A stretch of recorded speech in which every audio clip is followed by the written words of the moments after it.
So hello and नमस्ते, it's me Pawan Lokasne के so आज चाहिँ हाम्रो होइन मेरो चाहिँ अब big first time 7 A side first time भन्दा नि दोस्रो time 7 A side ground match खेल्नलाई आज जाँदैछौँ। अब तपाईँहरूलाई थाहै छ अब ग्राउन्डमा म डिफेन्स हो भनेर थाहै नै छ, तर पनि योपालि चाहिँ गोलकिपर भएर चाहिँ खेल्न गइरहेछौँ।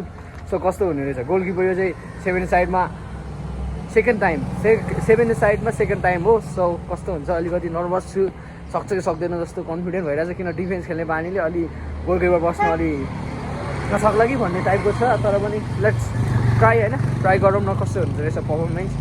सो अब म्याच खेल्न चाहिँ हामी पावर हाउस यानि कि दुलेगौडाको नजिक पर्छ। सो पोखरामै हो, त्यहाँ जाँदैछौँ। Hope you guys enjoy in the blog. हिजो अस्ति पनि हालिरहेको थियो, रमाइलो गरिरहेको होला र भ्लगलाई मजा गर्ने। जो नयाँ हुन्छ please subscribe to my channel. त्यही हो ल, अब हामी चाहिँ निस्किनुपर्छ, किनभने अब हाम्रोभन्दा अगाडि हाम्रो रामघाट ए को म्याच छ। सो त्यही भएर हामी हेर्छौँ भने हाम्रो चाहिँ आजको लास्ट म्याच छ, हामी जाँदैछौँ है त। ल कहाँ प्लडिङ यहाँ छ है। सो यहाँ माहौल छ है, रेडी भएर हामी चाहिँ जान लागेको छौँ अब म्याच खेल्न। गाइस हामी चाहिँ जाँदैछौँ है, अबबाट आकाश राई है।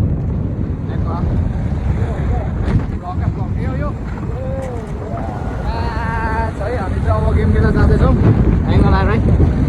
अब चाहिँ हाम्रो दाईहरूको रामघाट ए टिमको चाहिँ आज अब गेम समुदाय पोखराको एकदमै होनार खेलाडी, अहिलेको सिजन 26 को सिजनको होनार प्लेयर चाहिँ हाम्रो फुटसलले ब्याच छ, ग्राउन्डले ब्याग छ, बेस्ट प्लेयर पोखरा सिजन। अनि हाम्रो यहाँ दाईहरू ब्याग खोलाएर हाम्रो मेसी दाई चेन्ज हान्दैछ। अनि हाम्रो कोच हुनुहुन्छ म्यानेजर रोशन गुरुङ दाई। अनि त्यहाँ अनि च्याक खोलाएर यस्तो बवाल सिन चाहिँ देख्न सक्छौँ होइन। ग्राउन्ड चाहिँ त्यहाँ ठ्याक्क छ, अहिले ग्राउन्डको कन्डिसन पनि देखाउँछु म। अनि यहाँ म चाहिँ च्याक खोलाएर यहाँ एकदमै गर्मी छ, त्यही भएर चाहिँ हामी यहाँ रुखको फेदमा बसेर चेन्ज गर्दैछौँ ट्याक्क पिपल बोर्डमा।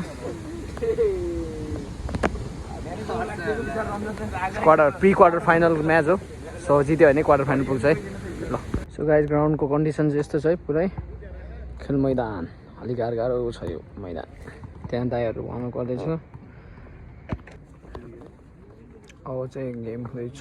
सो लाइनअपतर्फ जाँदैछ, एकदम घाम लागेर चाहिँ टिल छ।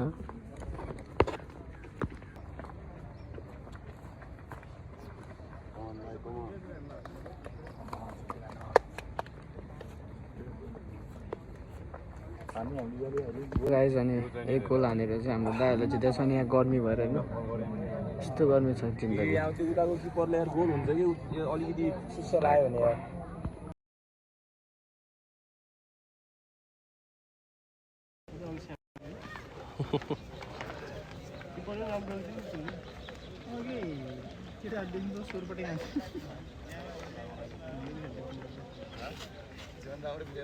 हाम्रो आफ्नो मिस्टेकले बुझाइदियो नि किन ढुक्क डिफेन्ड गरिदिनु त।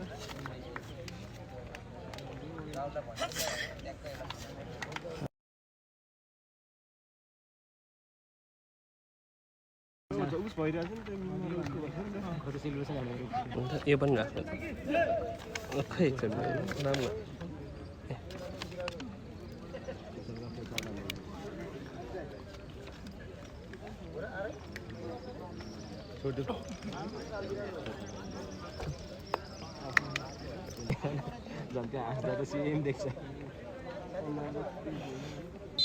र फेरि पनि आदरणीय दर्शक महानुभावहरू, सम्पूर्ण खेलप्रेमी दर्शक महानुभावहरूलाई फेरि पनि पूर्ण रूपले स्वागत गर्न चाहन्छु यस रामजी बादलको स्मृतिमा आयोजना गरिएको तेस्रो संस्करणको 7 A साइड फुटबल प्रतियोगिता 2083 सालको आज भने हामी यस तेस्रो दिनको 5औं खेल अथवा तेस्रो दिनको यो अन्तिम खेल र निकै नै प्रतिस्पर्धा मानिएको यो खेल Ramghat football club blue versus team Talpari football club बीचको यो प्रतिस्पर्धा लिएर हजुरहरूमा आज उपस्थित बनिरहेका छौँ। देख्न सक्छौँ चिर परिचित खेलाडीहरूले भरि भराउ टिम रामघाट फुटबल क्लब र तालपारी फुटबल क्लब पनि उत्तिकै भरि भराउ team Talpari football club. Let's see यो दुई टिम बीचको प्रतिस्पर्धामा भने कुन चाहिँ टिम आफ्नो क्वार्टर फाइनलको यात्रा तय गर्नेछ त Ramghat football club versus Talpari football club बिचको यो प्रतिस्पर्धा यस प्रतियोगिताकै सबैभन्दा एउटा भाइटल म्याच मध्येको एक पनि रहेको छ।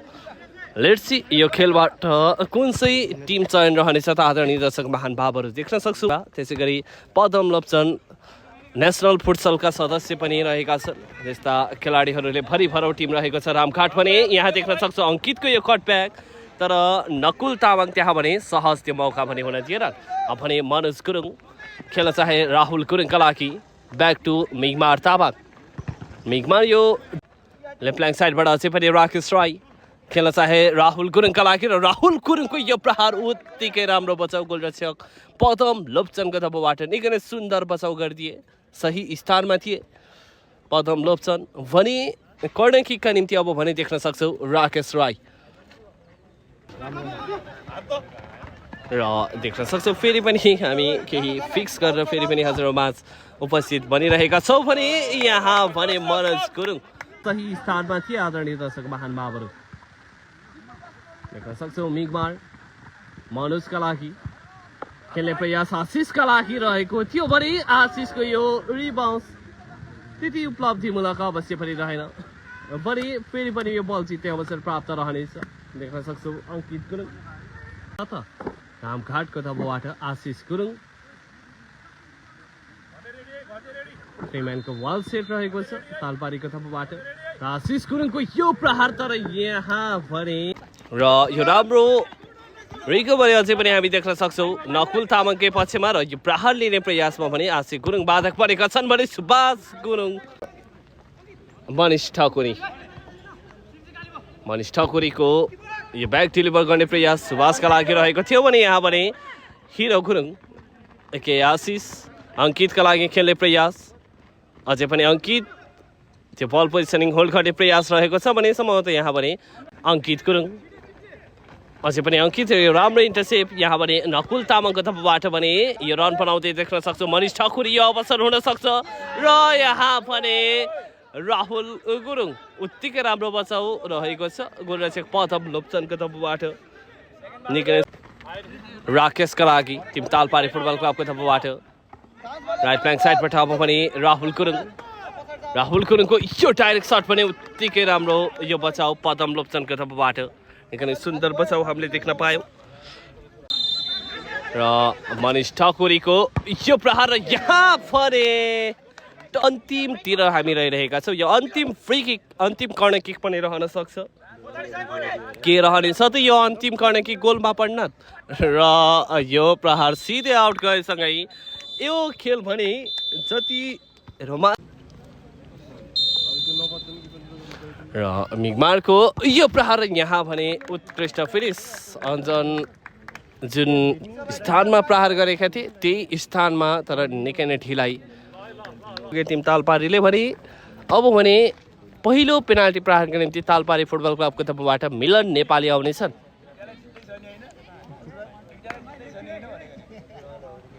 मिलन नेपाली विरुद्ध पदम लोप्चन। मिलन नेपालीको यो प्रहार यहाँ भने यो सुन्दर बचाउ पदम लोप्चनको तर्फबाट उत्कृष्ट बचाउ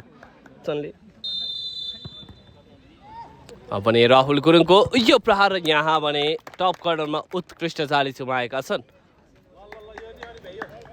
र राकेश राईको तर्फबाट यो प्रहार यसपालि भने गल्ती त रहेन भने यो भने विनिङ पेनाल्टी हुन सक्छ यदि बौद्ध शान्ति रामघाटको तर्फबाट अङ्कित गुरुङ यो गोल गर्छन् भने त 1 विरुद्ध 3 गोल गर्दै खेलमा विजेता बन्नेछ बौद्ध शान्ति रामघाट।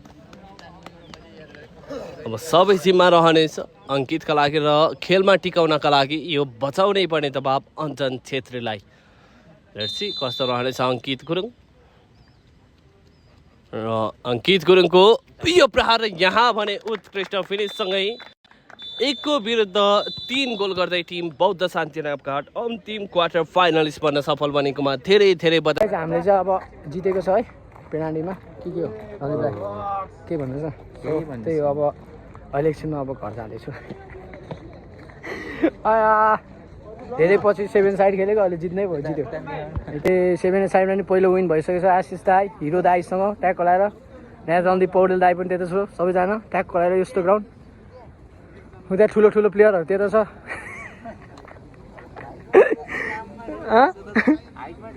ए हाइटमा मात्रै ठुलो कि नामको ओइ कस्तो बवाल भ्यू आयो